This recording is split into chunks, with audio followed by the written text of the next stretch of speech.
অনেকটা লেট হয়ে গেল এই বছর। এতদিনে গাছেদের বয়স প্রায় 1 মাস হতে যায়। আমি গাছ কিনতে নার্সারি যাই নভেম্বর মাসের ওই প্রথম সপ্তাহ করে। আর এখন নভেম্বর মাস শেষ হতে চলল। আর এখন প্রস্তুত হচ্ছে মাটি। শীতের গাছ বসানোর জন্য আগে থেকেই মাটি প্রস্তুত করে নিতে হয়। তাই আমিও এই মাটিটা প্রস্তুত করে নিয়েছিলাম কিছুদিন আগে। কিভাবে এই মাটিটা তৈরি করে নিয়েছি সেটা নিয়েই আজকের এই ভিডিওটি। তো চলুন দেখে নিই সকলে মিলে এই মাটিটা তৈরির ভিডিওটি। নমস্কার বন্ধুরা, আমি বর্ণালী আর আপনারা দেখছেন ডেইলি ব্লগ উইথ বর্ণালী দানায়া। তো দেখুন বন্ধুরা, আমি এখানে প্রথমেই নিয়ে নিয়েছি মাটি। বেশ কিছুটা পরিমাণ মাটি নিয়েছি। তার সঙ্গে যেটা এখন মেশাচ্ছি এটা হলো ভার্মি কম্পোস্ট। আমি এখানে কোনো কিছুটারই পরিমাপ বলবো না। আর এটা যেটা দেখছেন এটা হলো কিচেন ওয়েস্ট কম্পোস্ট।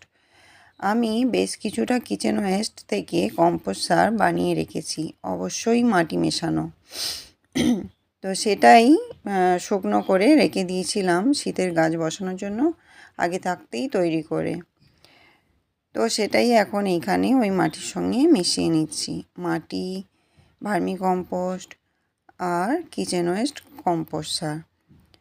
তো এইগুলোর সঙ্গে আমি একটু সাফ ফাঙ্গিসাইড পাউডারও মিশিয়ে নেব। বন্ধুরা, যারা নতুন বাগান করছো, হয়তো অনেক কিছু হাতের কাছে থাকে না, তারা অন্ততপক্ষে 40 ভাগ মাটি, 40 ভাগ যে কোনো জৈব সার, যেমন কিচেন ওয়েস্ট কম্পোস্ট হতে পারে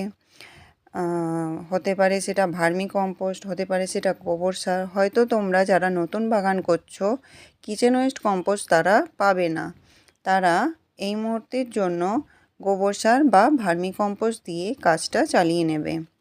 অবশ্যই নতুন করে বাগান শুরু করবার কোনো সময় হয় না। তো আমি এখানে ফাঙ্গিসাইড পাউডারটা আমার যে কৌটোটায় থাকে ওইতে আগে ঢেলে নিলাম। নেবার পর আমি কিছুটা পরিমাণ ফাঙ্গিসাইড পাউডার মিশিয়ে নিচ্ছি। তো আমি এখানে কোনো অনুপাত বলছি না, এই কারণেই আমি এটা আন্দাজেই করছি। আর আমি এটা 3 বস্তা মাটি তৈরি করব, সেই হিসাবেই করছি। যেমনটা বললাম 40 ভাগ মাটি, 40 ভাগ কম্পোস্ট সার আর 20 ভাগ বালি মিশিয়ে নিলেই যথেষ্ট। এখানে দেখুন মাটিটা আমি এই কাজটা করছি আসলে সিঁড়ির মধ্যে। আমাদের সিঁড়িটা একটু বড়, তাই বিশেষ অসুবিধা হচ্ছে না। আমি যেখানটা বসে আছি আপনাদেরকে দেখাবো ওখানটা কি পজিশান রয়েছে, শেষে এটা আপনারা দেখতে পাবেন। তো দেখুন, আমি এখন দেবো সেটা হলো ছাই। আমার কাছে ছাই সংগ্রহ করা থাকে। আমি একজনকার থেকেই ছাইটা সংগ্রহ করে রাখি। তো ছাইটা আমার কাছে বিশেষ ছিল না, অল্পই ছিল, তো আমি ওটা পুরোটাই দিয়ে নিলাম। ছাইটা দিলে কি হয়, ছাইটা পটাশের কাজটা একটু এগিয়ে দেয়। এখন যেটা দিচ্ছি এটা হচ্ছে ফুরাডন, যাতে পোকামাকড় না হয় টবের মাটিতে, তাই দিয়ে রাখছি আগে থেকেই একটুখানি ফুরাডন পোকামাকড় হতে মাটিতে পোকামাকড় না হতে মাটিতে সাহায্য করে। তো এরপর যেটা দেব, দেখুন আমি মাটিগুলো কিন্তু আগে সব মিশিয়ে নিচ্ছি, তারপর সব দিয়ে নিচ্ছি, তারপর সব ভালো করে মিশিয়ে নেব। এটা হলো সিউইড গ্র্যানুয়াল। তো আমি এটাও কিছুটা দিয়ে নেব। এটা হচ্ছে গাছের মাইক্রোনিউট্রিয়েন্টের কাজ করে। তো আমি এটা কিছুটা পরিমাণ দিয়ে নেব। আবারও বলছি, এত কিছু মাটিতে না দিলেও হয়, পরে দিলেও হয়। যেহেতু আমি এই মাটিটা তৈরি করে রাখবো কিছুদিন, তাই এগুলো আমি সব একসঙ্গে মিশিয়ে নিচ্ছি। তো এবার যেটা দেব, দেখুন এগুলো হচ্ছে ডিমের খোলা। আমরা যে ডিমগুলো বাড়িতে খাই সেই ডিমেরই খোলা। এখানে কিন্তু সেদ্ধ ডিমের খোলাও রয়েছে আর কাঁচা ডিমের খোলাও রয়েছে। আমি দুটোকে এক জায়গাতেই জড়ো করি, আমি কোনো আলাদাভাবে রাখি না। তো আমি ওগুলোকে ভালো করে ধুয়ে শুকনো করে বেশ কিছুদিন রোদে দিয়ে শুকনো করে নিয়ে গুঁড়ো করে রেখে দিই মিক্সচার গ্রাইন্ডারে করে।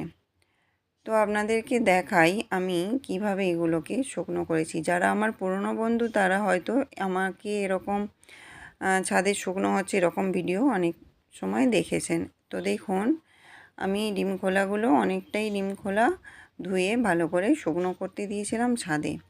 পাশে এখানে রয়েছে একটুখানি চা গুঁড়ো, মানে আমরা যে চাগুলো খাই বাড়িতে সেই চাগুলোই এখানে আমি একটা কন্টেনারে জমা করে রাখি। তো সেইগুলো অনেকটা জমে গেলে আমি এগুলোকে শুকনো করে রাখি। এইগুলো আমি যখন মাটি তৈরি করি তখন মাটির সঙ্গে মেশাই।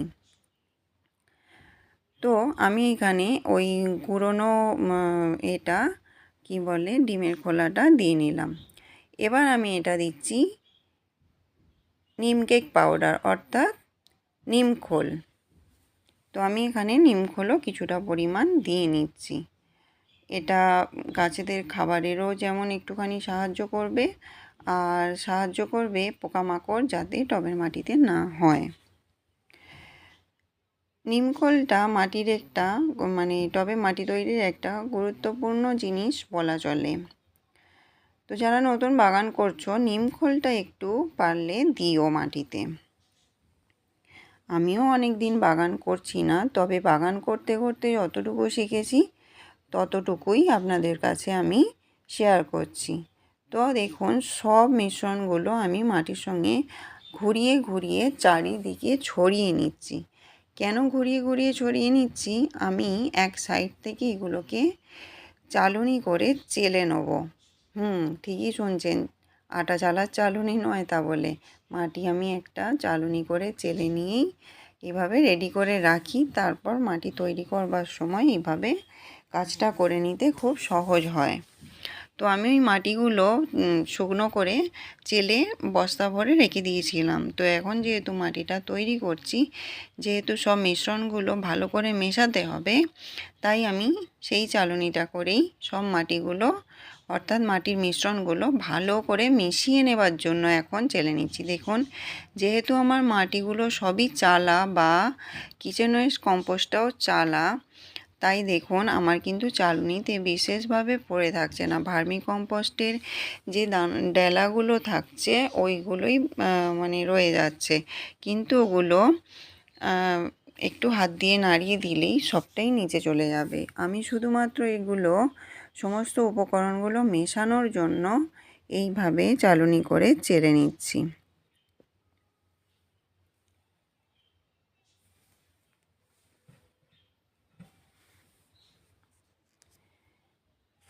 তো আমি এইভাবে ভালো করে মাটিগুলোকে চেলে নেব। দেখুন আমি কিভাবে পুরো মাটিটাকে একটু একটু করে নিচ্ছি আর চেলে নিচ্ছি। এটা যেটা হাত দিয়ে ভাঙতে হচ্ছে ওটা ওই ভার্মি কম্পোস্টের কিছু দানা অংশগুলো। দেখুন চালবার পরে কিন্তু পুরো মিশ্রণটিই নিচে চলে যাচ্ছে।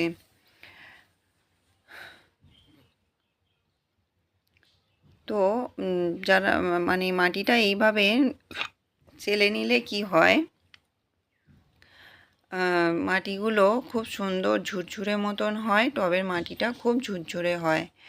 আমি এই মাটির সঙ্গে ওই যে চা গুঁড়োটা শুকনো হচ্ছে দেখলেন, ওই চা গুঁড়োটাও মেশাই, কিন্তু যেহেতু আমার কাছে এই মুহূর্তে শুকনো চা গুঁড়োটা নেই, তাই আমি ওটা এখন মেশাতে পারলাম না। আমি কিন্তু যখন মাটিটা এইভাবে তৈরি করি তখনই কিন্তু আমি চা গুঁড়োটা এর সঙ্গে মিশিয়ে নিই।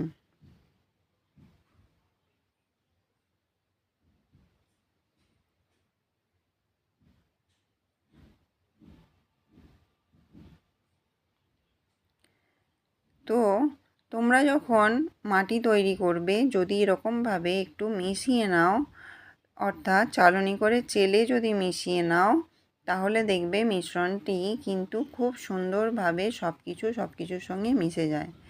আমি কিন্তু এই যে একবার দেখছো তোমরা একবার চালছি, কিন্তু আমি এটা একবার চালবো না। আমি পুরো 3 বস্তা মাটি এখানে তৈরি করছি। মানে তোমাদের হয়তো আমি 3 বস্তা মাটিটা দেখাতে পাচ্ছি না, কিন্তু আমি এখানে যতটুকু তৈরি করেছি এটা 3 বস্তা মাটির জন্যই আমি তৈরি করছি। তো আমি এই পুরো 3 বস্তা মাটিটা যে তৈরি করেছি আমার পুরো সময়টা লেগেছে 2.25 ঘন্টা। যদিও আমার কাছে সব কিছু রেডি ছিল, মানে 2.5 থেকে 2.25 ঘন্টার মতন আমি ওগুলো বার করেছি, সব আলাদা আলাদা করে গুছিয়ে নিয়েছি। নেবার পর এইভাবে মিশিয়েছি, মেশানো পর্যন্ত, তারপর যে জল দিয়ে মিশিয়েছি, হ্যাঁ জল দিয়ে মেশাতে হয়, তোমরা দেখবে এক্ষুনি যে জল দিয়ে কিভাবে মিশিয়েছি। আমি তোমাদেরকে একটু একটু করে দেখাচ্ছি, তোমরা ভিডিওটা খুব ভালো করে দেখো, তাহলেই বুঝতে পারবে যে আমি কিভাবে গাছ বসানোর জন্য মাটি প্রস্তুত করি। শুধুমাত্র শীতের গাছ না, আমি সমস্ত গাছের মাটি এইভাবেই তৈরি করবার চেষ্টা করি। হয়তো কোনো সময় হয়ে ওঠে না, তখন আমি ঝটপট হাতের কাছে রেডি থাকা জিনিসগুলো দিয়ে মাটি তৈরি করে সঙ্গে সঙ্গেও হয়তো কোনো সময় বসিয়ে দিই, কিন্তু বেশিরভাগ চেষ্টা করি আমি এইভাবে মাটিটা তৈরি করে রেখে দেওয়ার জন্য। তো দেখো মাটিটায় আমি জল দিচ্ছি আর মেশাচ্ছি, জল দিচ্ছি আর মেশাচ্ছি বা মাখছি। দেখো আটা মাখার মতন করে আমি মাটিটা মাখাচ্ছি। আমি বারবার বলছি, আমি এখানে যতটুকু করে জিনিসগুলো ইউজ করেছি আমি পুরোটাই 3 বস্তা মাটি এখানে তৈরি করছি। তোমরা হয়তো একটুখানি মাটি দেখছো, কেন আমি তোমাদেরকে একটুখানি মাটিতেই দেখাচ্ছি, পুরোটা দেখাতে গেলে অনেকটা সময় লেগে যাবে। আমি 2.5 ঘন্টার সময়টা তো তোমাদের সঙ্গে ভিডিও শেয়ার করতে পারবো না, তাই আমি এটাকে শর্টে তোমাদেরকে দেখাবার চেষ্টা করছি। তো দেখো আমি জল মেশাচ্ছি আর মাটিটাকে আটা মাখার মতন করে মাখাচ্ছি। কেন মাখাচ্ছি সেটাও তোমরা একটুখানি পরেই জানতে পারবে। কেন আমি এই মাটিটা মাখাচ্ছি এই কারণেই যে ড্রেনেজ সিস্টেমটা কিভাবে ভালো হয় সেইটা তোমাদেরকে জানাবার জন্য। তো ড্রেনেজ সিস্টেম কি, দেখো মাটি ঝুরঝুরে হলে অনেক সময় আমরা বলি মাটি ঠিক নেই, ড্রেনেজ সিস্টেম মাটির মধ্যে ঠিক নেই, তাই জন্য তোমাদের গাছ খারাপ হয়ে যাচ্ছে। তো ড্রেনেজ সিস্টেমটাই কি সেটাই তোমরা এখনই দেখতে পাবে। এই যে দেখো আমি এই যে মাটিটা মুঠো করছি, মাটিটা ছেড়ে যাচ্ছে, তার মানে এখনও পর্যন্ত মাটিটা জল চাইছে, এখনও পর্যন্ত আমার মাটিটা তৈরি হয়নি। তো মাটিটা আমরা কখন বুঝতে পারবো যে তৈরি হয়ে গেছে? দেখো মাটিটা এরকম মাখাতে মাখাতে আমি তোমাদের এক্ষুনি দেখাবো যে মাটিটা যখন হাতের মধ্যে মুঠো করার সঙ্গে সঙ্গে ডেলা হয়ে যাবে এবং ডেলাটা ছেড়ে যাবে একটুখানি প্রেসার দিলেই, তখনই জানতে হবে যে আমাদের মাটিটা ভালো তৈরি হয়ে গেছে। দেখো এখনও কিন্তু হচ্ছে না, আমি একটুখানি তোমাদের অল্প করে যেখানটা বেশি জল আছে মানে মাটিটা তৈরি হয়ে গেছে সেখান থেকে একটুখানি দেখাবার চেষ্টা করছি। এই যে দেখো এই যে মাটিটা ডেলা হয়ে যাচ্ছে, তারপর হালকা প্রেসার দিলে তবেই ভাঙছে। এই যে ডেলাটা থাকছে কিছুক্ষণ, তারপর আমি প্রেসার দিচ্ছি তবে ডেলাটা ভাঙছে। এখন জানতে হবে মাটিটা ঠিক প্রস্তুত হয়ে গেছে, অর্থাৎ পুরো মাটিটা যখন এরকম হয়ে যাবে তখন জানতে হবে যে আমাদের মাটিটা ঠিক পজিশানে এসে গেছে। এবারে পুরো মাটিটা ওই রকম হয়ে যাবার পর মানে ওই যে পুরো যতটা মাটি আছে পুরো মাটিটাতে জল মিশিয়ে মাখানোর পর যখন মাটিটা ওইভাবে ডেলা হয়ে যাবে তখন আমাদের জানতে হবে যে এবার মাটিটা আমাদের প্রস্তুত হয়ে গেছে। হয়ে যাবার পর দেখো আমি কিন্তু সঙ্গে সঙ্গে মাটিটা ব্যবহার করব না, আগেও বলেছি এখনও বলছি, তাই আমি মাটিটা বস্তা ভরে রেখে দেব। তো মাটিটা বস্তায় ভরে রেখে দেবো বেশ কিছুদিন, 10 থেকে 15 দিন রেখে দেব। খুব কম টাইম, আমি গাছ নিয়ে চলে এসেছি আজকেই, কয়েকদিন আগে। তো আমি ওই গাছগুলো বসাবো আর তার জন্যই মাটিটা আমি প্রস্তুত করে নিচ্ছি। গাছগুলোও ততক্ষণে বালিতে শেকড় ছেড়ে দেবে আর তারপর মাটিটাও ততদিনে রেডি হয়ে যাবে, গাছগুলোও পরিবেশের সঙ্গে মানে আমার ঘরের পরিবেশের সঙ্গে সেটেল হয়ে যাবে, তারপর আমি গাছগুলোকে বসিয়ে দিতে পারবো। তো এই গাছগুলো আমি বসাবো আর একটু আগেই তোমরা দেখতে পেলে আমি কি পজিশানে বসে কত কিছু জিনিস অ্যারেঞ্জ করে নিয়ে মাটিটা তৈরি করছিলাম। তো দেখো এই গাছগুলো আমি বসাবো, যখন বসাবো সেই ভিডিওটাও নিশ্চয়ই তোমাদের সঙ্গে শেয়ার করব। তো এইভাবে তোমরাও মাটি তৈরি করে রাখো।